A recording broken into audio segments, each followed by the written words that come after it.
Hello friends, welcome back to my channel. তোমরা অনেকেই comment করেছিলে যে জুলাই মাসে যে যুবকেষ্টি ম্যাগাজিনে ডাব্লিউপি মেনের প্র্যাকটিস সেট আছে, সেই প্র্যাকটিস সেট থেকে অঙ্কের সমাধান করাতে। তো আজকের ক্লাসে আমরা যুবকেষ্টি ম্যাগাজিন থেকে ডাব্লিউপি মেনের প্র্যাকটিস সেটের আমরা অঙ্কের সমাধান করাবো। ঠিক আছে, ক্লাসের ফুল পিডিএফ অর্থাৎ আমি টেলিগ্রাম গ্রুপে প্রোভাইড করে দিয়েছি এই যুবকেষ্টি পত্রিকাটা পুরো। তোমরা একবার প্রথমে মক টেস্ট দেবে, তারপর আমার ক্লাসের ভিডিওগুলো দেখবে। চলো আজকের ক্লাসটা শুরু করি। ফার্স্ট কোশ্চেন, কোনো ব্যবসাতে বি বিনিয়োগের অনুপাতের পরিমাণ 3.2 যদি মোট লভ্যাংশের 5% দান করার পর এ 8,550 টাকা পায়, তবে মোট লভ্যাংশ কত টাকা? তাহলে এ এবং বি এর যে মোট বিনিয়োগের রেশিও বলা আছে 3:2, যেটা বিনিয়োগের রেশিও যদি টাইম সেটা উল্লেখ করা না থাকে তাহলে সেটাই হয়ে যায় আমাদের প্রফিটের রেশিও, অর্থাৎ 3:2 সেটাই হয়ে গেল আমাদের কি প্রফিটের রেশিও। এবার মোট লভ্যাংশ ধরে নিলাম হচ্ছে কত, টোটাল লভ্যাংশ টোটাল প্রফিট বা মোট লভ্যাংশ ধরে নিলাম হচ্ছে 100। মধ্যে 5% তারা দান করে দিয়েছে, তাহলে তাদের কাছে আর বাকি আছে কত, 95 ইউনিট এই টাকা, মানে মোট লাভটা হচ্ছে 95 ইউনিট টাকা তাদের কাছে আর পড়ে আছে। ঠিক আছে, এই 95 ইউনিট টাকা এ ও বি এর মধ্যে ভাগ হবে, এই 95 ইউনিট টাকাটা। তাহলে এ কত টাকা পাচ্ছে, তাহলে টোটাল কত এ আর বি এর মধ্যে, এখানে অনুপাতের ক্ষেত্রে দেখছি 3 আর 2 5 ইউনিট টাকা আছে, আর এখানে আছে 10% দান করার পর 95 ইউনিট টাকা। তাহলে 5 ইউনিটের ভ্যালুই কত, 95। 1 ইউনিটের ভ্যালু কত, 5 × 9 = 95। ঠিক আছে, 1 ইউনিটের ভ্যালু 19। তাহলে এখানে এ এর কাছে এত টাকা আছে, তাহলে আমরা এর লভ্যাংশটা বের করব। তাহলে এর লভ্যাংশ কত আছে, 3 ইউনিট। তাহলে 3 ইউনিটের ভ্যালু কত হবে, তাহলে 3 × 19, আমরা গুণটা করব না এখন। ঠিক আছে, এর লভ্যাংশ হচ্ছে 3 × 19, কিন্তু এখানে বলা আছে 8,550 টাকা। তাহলে এখানে 3 × 19, এই 3 × 19 ভ্যালু কত, 8,550 টাকা। 3 দিয়ে কাটো, 3 দিয়ে হচ্ছে 3 × 2 = 6, 3 × 8 = 24, 3 × 5 = 15, 0। 19 × 2 = 38, অর্থাৎ 19 × 19 5 × 19 = 95, এদিকে 0। তাহলে 1 ইউনিটের ভ্যালু কত, 1 ইউনিটের ভ্যালু হচ্ছে 150।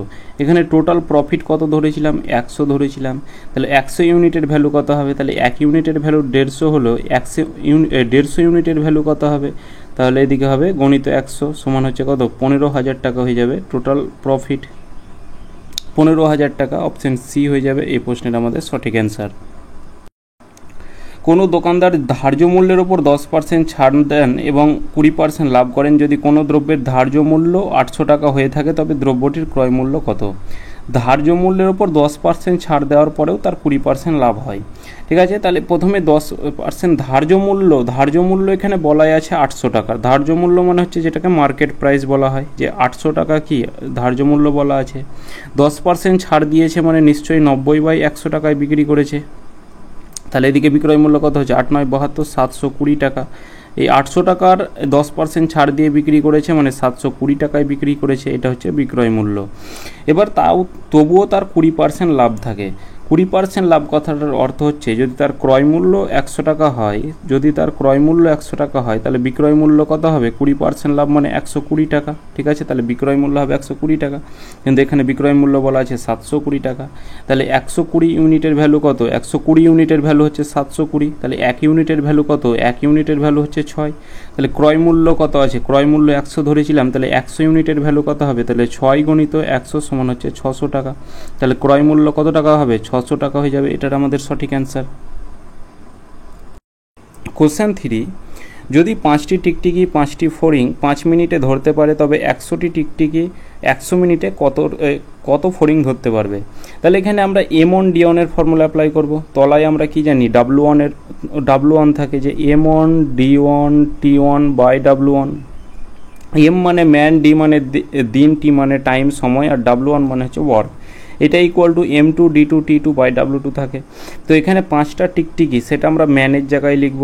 এবার 5টা ফড়িং ধরছে, এই যে 5টা ফড়িং ধরা সেটা হচ্ছে তার ওয়ার্ক। 5টা টিকটিকির কাজ কি, 5টা ফড়িং ধরা, তাহলে এটা আমাদের ওয়ার্কের মধ্যে পড়বে।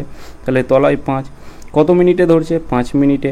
এটা সমান কি 100টি টিকটিকি 100 মিনিটে কতটা ফড়িং ধরবে, ধরলাম যে xটি ফড়িং ধরবে।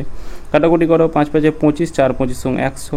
তাহলে এদিকে 4 × 5 = 20, তাহলে x = কত হবে, তাহলে 4 × 5 = 20, আর এদিকে দুটো শূন্য অর্থাৎ 2000। তাহলে 100টি টিকটিকি 100 মিনিটে 2000টি কিন্তু ফড়িং ধরবে, অপশান ডি হয়ে যাবে রাইট অ্যান্সার।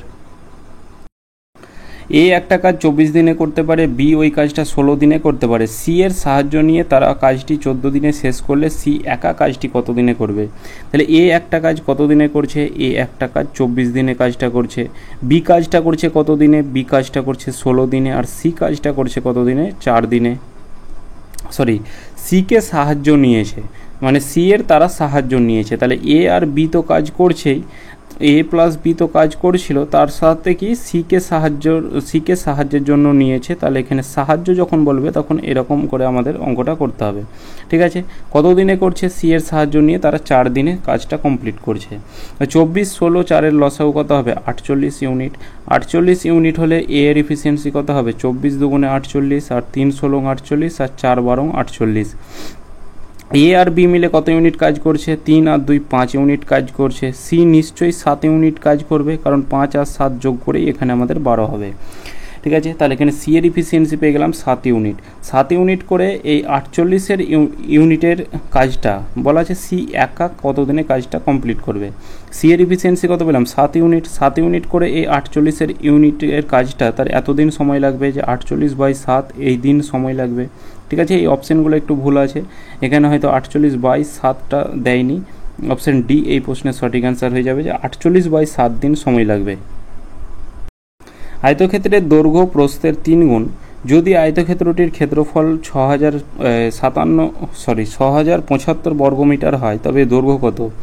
দৈর্ঘ্য প্রস্থের 3 গুণ। ঠিক আছে, লেন্থটা কি, প্রস্থের 3 গুণ। প্রস্থ যদি এক্স হয় তাহলে এর 3 গুণ কত হবে, 3x হবে। এবার ক্ষেত্রফল বলা আছে, এটা বলা আছে ক্ষেত্রফল, আর এখানে আমরা ক্ষেত্রফলের ফর্মুলা, আয়তক্ষেত্রের ক্ষেত্রফলের ফর্মুলা কি জানি, দৈর্ঘ্য গণিত প্রস্থ। তাহলে 3x গণিত x, এটা সমান কত, এটা সমান বলা আছে 6075। তাহলে 3 দিয়ে কাটো, 3 দুগুণে 6 0, 3 দুগুণে 6, 3 5 15, 2025। তাহলে x গণিত x অর্থাৎ x এর স্কোয়ার, এটা ইকুয়াল টু কত, 2025। স্কোয়ার উঠে কি হয়, স্কোয়ার উঠে এদিকে রুট হয়, তাহলে 2025টা বাইরে বেরিয়ে এসে কত হবে, 45, মানে 45-এর স্কোয়ার আমাদের 2025 হয়। ঠিক আছে, তাহলে এক্সের ভ্যালু পেয়ে গেলাম 45। এবার এখানে আমাদের কি চেয়েছে, যে দৈর্ঘ্য কত, দৈর্ঘ্যটা আমরা পেয়েছি কত, 3x। তাহলে 3 ইন্টু এক্স, এক্সের ভ্যালু কত, 45। তাহলে এদিকে কত, 3 5 15, 5 আর 3 4 12, আর একে 13, 135 মিটার হয়ে যাবে, এইটার আমাদের সঠিক অ্যান্সার। ঠিক আছে, তো এখানে আমাদের অপশান সিতে মনে হয়েছিল 135 মিটারটা, এই সি আর ডি অপশানটা নেওয়া হয়নি, 135 মিটার এটা হয়ে যাবে আমাদের সঠিক অ্যান্সার। কোনো যাত্রাপথের 30 কিমি 6 কিলোমিটার প্রতি ঘন্টা গতিতে এবং বাকি 40 কিমি 5 ঘন্টায় গেলে ওই ভ্রমণের গড় গতিবেগ কত ছিল। তাহলে গড় গতিবেগ অর্থাৎ অ্যাভারেজ স্পিডের ফর্মুলা কি, যে স্পিড ইকুয়াল টু কি, ডিস্ট্যান্স বাই হচ্ছে সময়, তাহলে ডিস্ট্যান্সটা কত আছে, এদিকে হচ্ছে আমাদের 30 কিলোমিটার আর এদিকে হচ্ছে 40 কিলোমিটার, টোটাল হচ্ছে 70 কিলোমিটার ডিস্ট্যান্স। এবার টাইমটা দেখো, প্রথমটার টাইমটা কত, এটার টাইমটা আমাদের বের করতে হবে। টাইম ইকুয়াল টু কি, দূরত্ব বাই গতিবেগ। দূরত্ব কত আছে, 30 কিলোমিটার, গতিবেগ কত আছে, 6 আছে, তাহলে এদিকে কত, 5 ঘন্টা টাইম, আর এদিকে টাইম বলা আছে 5 ঘন্টা, তাহলে এদিকেও 5 ঘন্টা, এদিকেও 5 ঘন্টা, টোটাল হচ্ছে 10 ঘন্টা টাইম। ঠিক আছে, তাহলে এদিকে এই 0 0 তো কাটাই যাবে, তাহলে 7 ঘন্টা এটাই হয়ে যাবে আমাদের সঠিক অ্যান্সার, যে 7 কিলোমিটার প্রতি ঘন্টা এটাই হয়ে যাবে আমাদের সঠিক অ্যান্সার। যে ওপরে আমরা লিখলাম ডিস্ট্যান্স আর নিচে সময়, দুটোর সময়, তাহলে প্রথমটার 5 ঘন্টা লেগেছে বের করলাম, আর এদিকে তো 5 ঘন্টা বলাই আছে, তাহলে 5 আর 5 10 ঘন্টা, তাহলে এখানে ডিস্ট্যান্স বাই সময় সমান হচ্ছে কাটাকুটি করে কত পেলাম, 7 কিলোমিটার প্রতি ঘন্টা। Option B right answer. রাজীবের বয়স 15 বছর পরে 5 বছর আগের বয়সের 5 গুণ। রাজীবের বর্তমান বয়স কত। তাহলে এখানে প্রেজেন্ট বয়স লিখলাম, আগে বললে ওপরে লিখব, পরে বললে নিচে লিখব। এবার প্রথমে বলা আছে 15 বছর পরে, তাহলে এখানে 15 বছর পরে লিখলাম। 5 বছর আগের তুলনায়, তাহলে 5 বছর আগের বয়সের 5 গুণ। 5 বছর আগের বয়স যদি এক্স হয়, 5 বছর আগের বয়স যদি এক্স হয়, তাহলে এর 5 গুণ হবে 15 বছর পরে। ঠিক আছে, 5x হবে। এবার দেখো তাহলে এই রাজীবের বয়সটা প্রেজেন্টে কত হবে, এই প্রেজেন্টে, তাহলে এই 5 বছর আগে যদি তার x বছর হয় তাহলে 5 বছর পরে তার কত হবে, x প্লাস 5 হবে। আর এদিক থেকে যদি আমরা দেখি যে 5 বছর পরে যদি তার বয়স 5x হয় তাহলে 5 বছর আগে কত হবে, তাহলে 5x মাইনাস 15। ঠিক আছে, কি করলাম যে এখানে 5 বছর আগে এর বয়স বলা আছে কি x বছর, তাহলে 5 বছর পরে কি হবে, x প্লাস 5 হবে। এবার 5 বছর পরে এর বলা আছে রাজীবের বয়স 5x, তাহলে 15 বছর এই আগে কত হবে, তাহলে আগে বললে মাইনাস, পরে বললে প্লাস, তাহলে এটার আমাদের পরে বলা আছে তাহলে আগে আনতে হবে, তাহলে মাইনাস করলাম। এটা আমাদের আগে বলা আছে পরে আনতে হবে, এটা আমরা প্লাস করলাম। এটাও রাজীবের বর্তমান বয়স, এটাও রাজীবের বর্তমান বয়স, তাহলে এটা এই একই, এটাও যেটা রাজীবের বয়স এটাও রাজীবের বয়স, তাহলে সমান হবে। এক্সগুলোকে একদিকে নিয়ে চলে এসো, তাহলে 5x তো ছিল প্লাস এক্সটা সমানের দিকে গেলে মাইনাস এক্স হয়ে যাবে। এদিকে 5টা তো পড়ে ছিল আর মাইনাস 15টা সমানের এদিকে গেলে প্লাস 15 হয়ে যাবে। তাহলে এদিকে হচ্ছে কত 4x, এটা ইকুয়াল টু হচ্ছে কত 20, তাহলে x ইকুয়াল টু কত হবে 5, তাহলে x এর ভ্যালু কত পেলাম 5 পেলাম। এবার এখানে বলা আছে কি রাজীবের বর্তমান বয়স, এটা নিতে পারো কিংবা এটা নিতে পারো, x এর মান পুট করে নিলে অ্যান্সার চলে আসবে। তো আমরা সহজটাকেই নেব, তাহলে x প্লাস 5, তাহলে 5 প্লাস 5, x এর ভ্যালু 5, 5 প্লাস 5 সমান হচ্ছে কত 10 বছর হয়ে যাবে আমাদের এটার সঠিক অ্যান্সার। ঠিক আছে, 10 বছর হয়ে যাবে রাজীবের বর্তমান বয়স। a অনুপাত b অনুপাত c, 2 অনুপাত 3 অনুপাত 4 হলে a by b, b by c, c by a সমান কত হবে। তাহলে এখানে এর ভ্যালু হচ্ছে 2, যার সামনে যেটা থাকবে সেটা তার ভ্যালু, b এর ভ্যালু হচ্ছে 3 আর c এর ভ্যালু হচ্ছে কত 4। তাহলে a বাই b, তাহলে a এর ভ্যালু কত 2 আছে, b হচ্ছে 3, তাহলে 2 বাই 3 লিখলাম প্রথমে, সব অনুপাতে দেওয়া আছে। তারপরে কত b বাই c মানে 3 বাই 4, আর তারপরে কত আছে c বাই a অর্থাৎ 4 বাই 2। এই নিচে যেগুলো আছে হর সেগুলোর লসাগু করব, তাহলে 3 4 2 এর লসাগু হবে 12, তাহলে প্রতিটার সাথে আমরা কি করব 12 গুণ করব, তাহলে এটার সাথে 12 গুণ করলাম, এটার সাথে 12 আর এটার সাথে 12, 12 গুণ করলে 3 4 12, 4 দুগুণে এদিকে হচ্ছে 8, 4 3 12, 3 3 9, আর এদিকে হচ্ছে 6 দুগুণে 12, 4 6 24, তাহলে 8 অনুপাত 9 অনুপাত 24। কোনো সংখ্যার 1/3 এর 1/5 এর 1/2 হলো 10, সংখ্যাটি কত। তাহলে হলো কমা এগুলো দেওয়া থাকলে কি হয় সমান হয়। তাহলে কোন সংখ্যার, তাহলে আমরা ধরলাম x সংখ্যার, তাহলে x সংখ্যার গুণ করা আছে মানে গুণ চিহ্ন, 1/3 এর মানে হচ্ছে গুণ চিহ্ন, 1/5 এর মানে হচ্ছে গুণ চিহ্ন, 1/2 সমান হচ্ছে 10। তাহলে x ইকুয়াল টু কত হবে, তাহলে এদিকে নিচের টির সাথে কোনাকুনি গুণ করে দাও, তাহলে এদিকে 5 দুগুণে 10, 10 100, 100 ইন্টু 3 হচ্ছে 300, তাহলে x এর ভ্যালু হয়ে গেল 300 হয়ে যাবে এটার আমাদের সঠিক অ্যান্সার। 150 মিটার দীর্ঘ একটি ট্রেন একটি গাছকে 12 সেকেন্ডে অতিক্রম করে। ট্রেনটি একটি 250 মিটার প্ল্যাটফর্মকে অতিক্রম করতে কত সময় নেবে। ট্রেনটি যখন কোনো একটা গাছকে বা কোনো একটা মানুষকে অতিক্রম করবে তখন সে তার নিজের দৈর্ঘ্যকে অতিক্রম করবে, মানে এখানে সিম্পল ট্রেনের দৈর্ঘ্য দেওয়া আছে 150 মিটার, আর এখানে গাছকে যখন অতিক্রম করছে এত সেকেন্ডে, মানে সে এই টাইমেই সে নিজেকেও পার করবে। ঠিক আছে, তাহলে এখানে ট্রেনের দৈর্ঘ্য হচ্ছে 150 মিটার আর টাইম বলা আছে 12 সেকেন্ড। এখান থেকে ট্রেন স্পিডটা বের করতে পারবো, তাহলে স্পিড ইকুয়াল টু কি ডিস্টেন্স বাই সময়, তাহলে এদিকে হচ্ছে 150 বাই সময় হচ্ছে কত 12 সেকেন্ড, তাহলে 3 দিয়ে কাটা দাও 4, 3 দিয়ে কাটা দাও 50, 2 দিয়ে কাটা দাও 25, 2 দিয়ে কাটা দাও 2, 25/2 এটা হচ্ছে ট্রেন স্পিড। ঠিক আছে, এবার ওই ট্রেনটাই 250 মিটার একটা প্ল্যাটফর্মকে কত সেকেন্ড মানে কত সময় নেয় অতিক্রম করতে।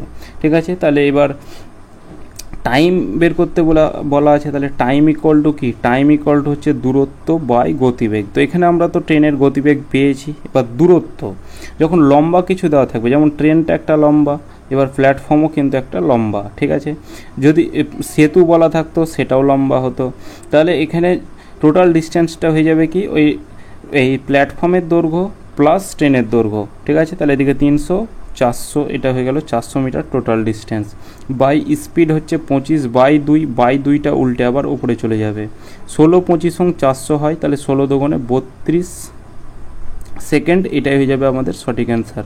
ঠিক আছে, 32 সেকেন্ড। এক ব্যাপারী টাকায় 20টি ও টাকায় 30টি দামের সমান সংখ্যা কমলালেবু কিনে সেগুলিকে একসঙ্গে টাকায় 25টি দামে বিক্রয় করলে তার শতকরা কত লাভ বা ক্ষতি হয়।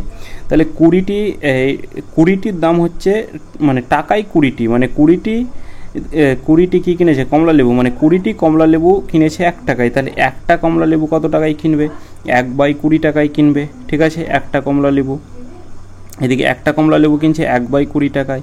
এদিকে আবার একটা কমলালেবু আর একটা কি টাকায় 30টি, মানে 2 প্রকার সে কিনেছে। তাহলে 30টির দাম 1 টাকা, তাহলে একটার দাম কত, 1/30 টাকা।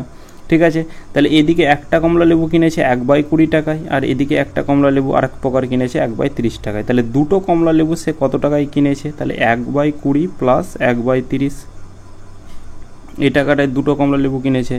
তাহলে এদিকে 60 হয়ে যাবে লসাগু, তাহলে ওপরে 60কে 20 দিয়ে ভাগ করলে 3, আর এদিকে 30কে 60 দিয়ে ভাগ করলে 60কে 30 দিয়ে ভাগ করলে 2, 3 আর 2 যোগ করলে 5 হবে। তাহলে এদিকে কত হচ্ছে, দুটোর দাম হচ্ছে 5/60, এটা দিয়ে কাটা দিলে 1/12। তাহলে একটা কমলালেবুর দাম কত, তাহলে এদিকে কত হবে, এই 2টা তলায় চলে আসে, 1-এর ওপরে যেটা হয় সেটা তলায় চলে আসে, তাহলে 1/12 গুণিত 2। ঠিক আছে, তাহলে এটা পেয়ে গেলাম আমরা কি, সিপি। প্রথমে ক্রয় মূল্য বলা আছে, তাহলে এখানে ক্রয় মূল্য হয়ে গেল কত, এখানে আমরা লিখে রাখছি যে ক্রয় মূল্য হয়ে গেল 1/24 টাকা। বিক্রি করছে কত টাকায়, টাকায় 25টি দামে বিক্রয় করছে, টাকায় 25টি, মানে 25টির দাম 1 টাকা, তাহলে একটার দাম কত, 1/25 টাকা। এটা হচ্ছে কি বিক্রয় মূল্য। এবার এখান থেকে আমাদের এই যদি অনুপাত করি সেটাকে কি হয়, কোনাকুনি গুণ হয়ে যাবে। তাহলে একটা হলো 25/24, যে 25 টাকায় মানে 25-এর সাথে 1 গুণ করে এদিকে 25 হলো, 24-এর সাথে 1 গুণ করে 24 হলো। তাহলে 25 টাকায় কিনে 24 টাকায় বিক্রি করছে, মানে 1 টাকা তার ক্ষতি হচ্ছে। ঠিক আছে, তাহলে লাভ তো অপশান হবে না, 1 টাকা তার ক্ষতি হচ্ছে। তাহলে এবার পার্সেন্টেজ ক্ষতি বের করো, তাহলে লস, তাহলে ওপরে লস, তলায় ক্রয় মূল্য 25 ইন্টু 100, তাহলে 4/25 100 সমান কত, 4% কিন্তু লস হচ্ছে। ঠিক আছে, 4% ক্ষতি, অপশান এ হয়ে যাবে সঠিক অ্যান্সার। একটি বৃত্তের পরিধি ব্যাসার্ধের পার্থক্য 74 সেন্টিমিটার হলে ক্ষেত্রফল কত। বৃত্তের পরিধির ফর্মুলা কি, 2πr, আর এদিকে ব্যাসার্ধ মানে হচ্ছে আর, এটা ইকুয়াল টু কত বলা আছে, 74 বলা আছে। আর যদি কমন নিয়ে নিই তাহলে ব্র্যাকেটে কি পড়ে থাকছে, এদিকে 2π পড়ে থাকছে আর এদিকে আমাদের 1 পড়ে থাকছে। ঠিক আছে, এইটা ইকুয়াল টু হচ্ছে 74। এইটাকে আমি এই সাইডে একটু সলভ করছি, যে 2π মাইনাস 1। ঠিক আছে, 2π মানে কি, পাই মানে হচ্ছে 22/7 মাইনাস 1, তাহলে এদিকে ওপরে কত, 44/7 মাইনাস 1, তাহলে এদিকে 7, ওপরে 44 মাইনাস 7, তারপরে এদিকে কত হচ্ছে 37/7। ঠিক আছে, এটাকে সলভ করে পেলাম কত, 37/7। তাহলে আর গণিত 37/7, এটা ইকুয়াল টু কত, 74। তাহলে আর ইকুয়াল টু কত হবে, তাহলে 74, এই সমানের এদিকে এটা আনলে উল্টে যাবে, তাহলে ওপরে 37 তলায়, ওপরে 7 তলায় 37, 37 দুগুণে 74, তাহলে আর ইকুয়াল টু কত, 7 দুগুণে 14, তাহলে ব্যাসার্ধ পেলাম 14। বলেছে ক্ষেত্রফল কত, বৃত্তের ক্ষেত্রফল, বৃত্তের ক্ষেত্রফলের ফর্মুলা হচ্ছে πr², বৃত্তের ক্ষেত্রফলের ফর্মুলা, পাই মানে কি 22/7, আর স্কোয়ার মানে হয় কত, 14 গণিত হচ্ছে 14, 7 দিয়ে কাটো, 7 দুগুণে 14, 14 দুগুণে 28, 28, আর এই 22টাকে আমরা লিখতে পারি 2 গণিত 11, 28 দুগুণে 56 গণিত 11, তাহলে এদিকে 6, 5, 6, 11, 6, 616 বর্গ সেন্টিমিটার হয়ে যাবে সঠিক অ্যান্সার। ঠিক আছে, বর্গ সেন্টিমিটার হয়ে যাবে সঠিক অ্যান্সার 616। দুটি বৃত্তের ক্ষেত্রফলের অনুপাত 16:9, পরিধির অনুপাত, এটার স্কোয়ার করে দাও 4√3, এটা অপশান এ সঠিক অ্যান্সার। কী করে হচ্ছে দেখো, প্রথমে ক্ষেত্রফলের অনুপাত বলা আছে, আর বৃত্তের ক্ষেত্রফলের ফর্মুলা আমরা কি জানি, πr², এটা ইকুয়াল টু 16 বলা আছে, আর আরেকটা বলা আছে কি পাই, এটাকে ছোট হাতের r² ধরি, এটা ইকুয়াল টু 9 বলা আছে। অনুপাতের ক্ষেত্রে এই পাই তো কাটাই যাবে, স্কোয়ার উঠে এদিকে রুট হবে, আর এদিকেও স্কোয়ার উঠে এদিকে রুট হবে, তাহলে ব্যাসার্ধ কত পেলাম, এটা 4, আর এর ব্যাসার্ধ কত পেলাম, 3 পেলাম। এদের পরিধির রেশিও চেয়েছে, তাহলে এখানে 2πr আর এদিকে হচ্ছে 2πr, এটা হচ্ছে আমাদের পরিধির রেশিও। এই অনুপাতের ক্ষেত্রে 2π তো কাটাই যাবে, তাহলে আর এর ভ্যালু এখানে 4, আর এদিকে আর এর ভ্যালু হচ্ছে 3, তাহলে 4:3, এটাই হয়ে যাবে সঠিক অ্যান্সার। 120 সংখ্যাটি 90-এর কত শতাংশ, তাহলে 120 সংখ্যাটি 90-এর কত শতাংশ, ধরলাম x শতাংশ, তাহলে x/100। ঠিক আছে। তাহলে এক্স ইকুয়াল টু কত হবে, তাহলে 120 তো ছিল, এখানে 90/100 সমানের এদিকে গেলে কি হবে, তাহলে ওপরে 100 তলায় কি হবে 90 হবে। তাহলে এদিকে 0 0 কাটা দাও, 3 3 9, 3 দিয়ে 400, 400/3, 3 13 39, 10 মানে 133 পূর্ণ ভাগশেষে 1 থাকছে, 133 পূর্ণ 1/3%, অপশান সি হয়ে যাবে সঠিক অ্যান্সার।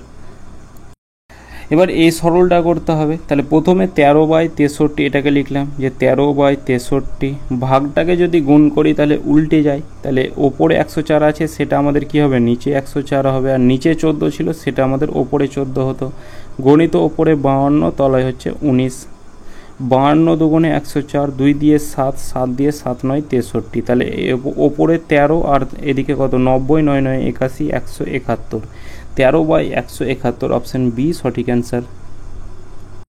একটি সমিতির 50 জন সভ্যের মধ্যে প্রথম 30 জনের গড় উচ্চতা 160 সেন্টিমিটার, অবশিষ্ট 20 জনের গড় উচ্চতা 165 সেন্টিমিটার, সমিতির সভ্যদের সামগ্রিক গড় উচ্চতা কত? 50 জন সভ্যের মধ্যে 30 জনের গড় উচ্চতা 160 বলা আছে, 30 জনের গড় বলা আছে 160, তাহলে মোট কত হবে, তাহলে মোট হবে 160 গুণিত 30, বাকি 20 জনের গড় উচ্চতা এত বলা আছে, তাহলে মোট কত হবে, তাহলে 165 গণিত হচ্ছে 20। এবার টোটাল আমাদের সামগ্রিক গড় চেয়েছে, তাহলে এটাকে যোগ করে আমাদের কি করতে হবে, টোটাল কতজন আছে 50 জন, 50 দিয়ে ভাগ করে দাও, মানে অ্যাভারেজ ইকুয়াল টু কি জানি সাম, অর্থাৎ যোগফল তলায় মানে যোগফলকে সংখ্যা দিয়ে ভাগ করতে হবে, তাহলে এখানে মোট হচ্ছে এটা, এদিকে মোট হচ্ছে এটা, তাহলে দুটোকে যোগফল করো, যোগফলকে সংখ্যা অর্থাৎ 50 দিয়ে ভাগ করে দাও, তাহলে এদিকে কত হচ্ছে, এদিকে হচ্ছে 300 লং 4800,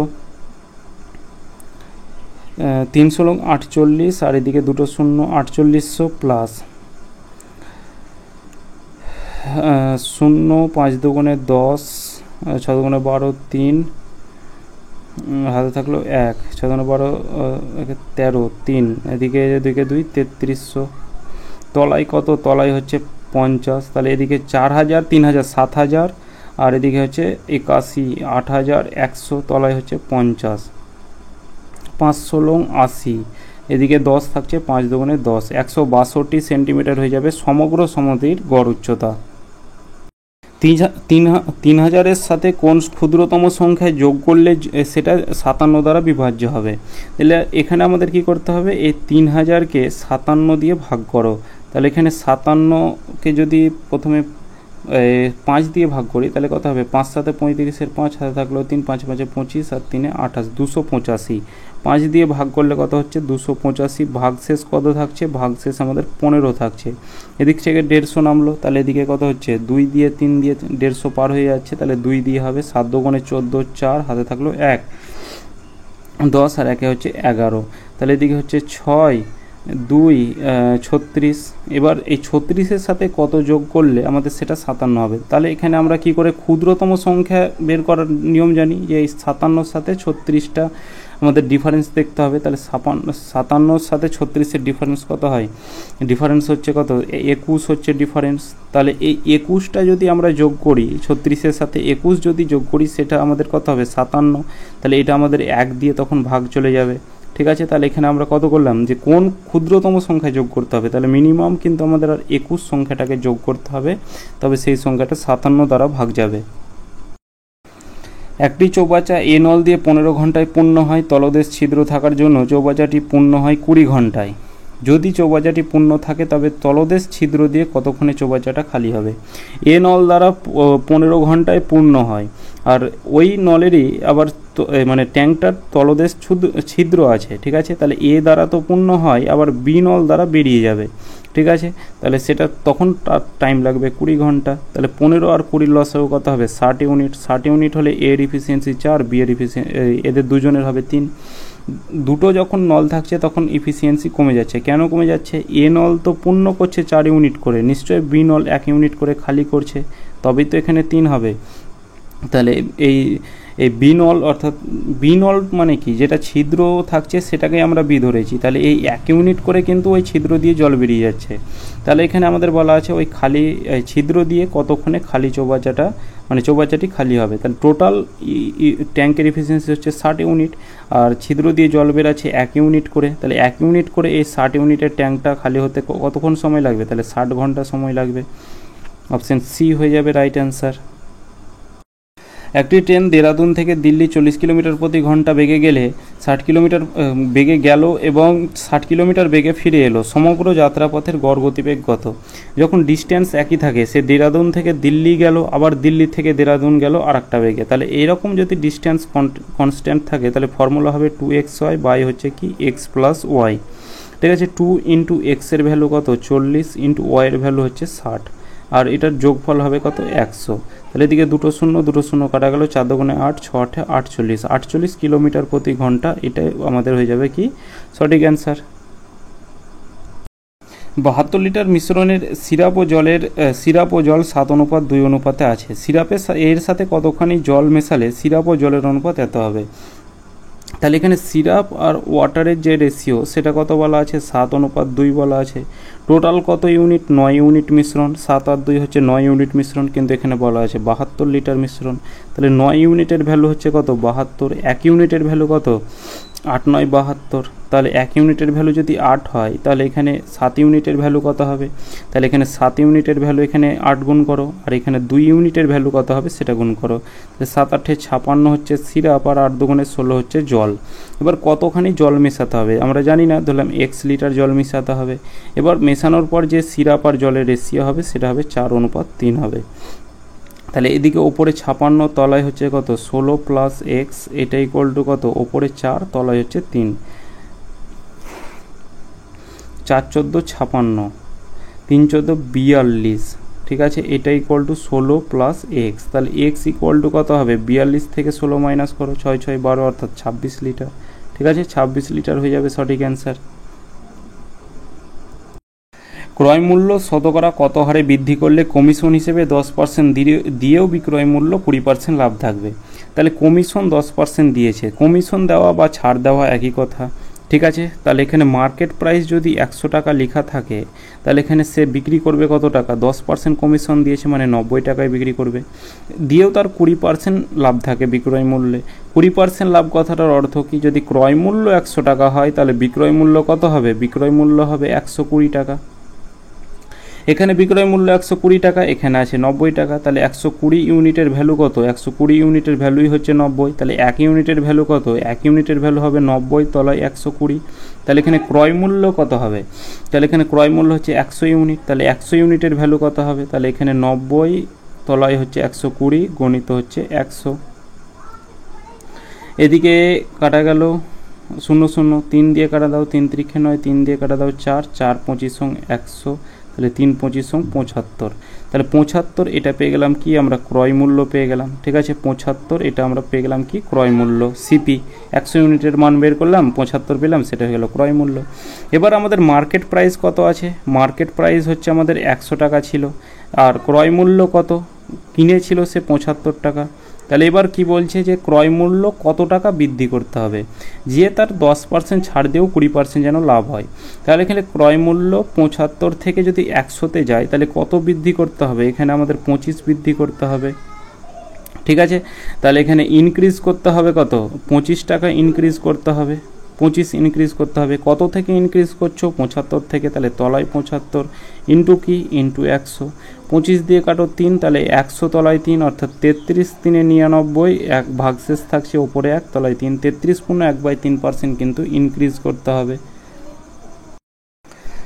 একটি স্কুলে ছাত্রছাত্রীর সংখ্যা 504 এবং বালক বালিকার অনুপাত এত। যদি আরও 12 জন বালিকা নতুন ভর্তি হয় তবে বালক ও বালিকার অনুপাত কত? তাহলে এখানে বয়েজ আর গার্লসের যে রেশিও সেটা কত বলা আছে? 13:11 বলা আছে। ঠিক আছে, 13:11 বলা আছে। এবার টোটাল কত ইউনিট এখানে আছে ছাত্রছাত্রী? এখানে হচ্ছে 24 ইউনিট ছাত্রছাত্রী আছে, কিন্তু এখানে বলা আছে 504 জন। তাহলে 24 ইউনিটের ভ্যালু কত? 504। তাহলে 1 ইউনিটের ভ্যালু কত? 24 দুগুণে 48, 24 কে 24, তাহলে 1 ইউনিটের ভ্যালু হচ্ছে 21। এক ইউনিটের ভ্যালু 21 হলে এখানে 13 ইউনিটের ভ্যালু কত হবে, তাহলে এটার সাথে 21 গুণ করতে হবে। এখানে গার্লস কতটা হবে, তাহলে এটার সাথে 21 গুণ করতে হবে। তাহলে এখানে 13 গণিত 21 এটাকে আমরা রাখছি, ঠিক আছে, কিন্তু এখানে আমাদের গুণ করতে হবে। তাহলে এই 11কে 21 দিয়ে গুণ করলে কত হবে, 1 2 1 3 2 231।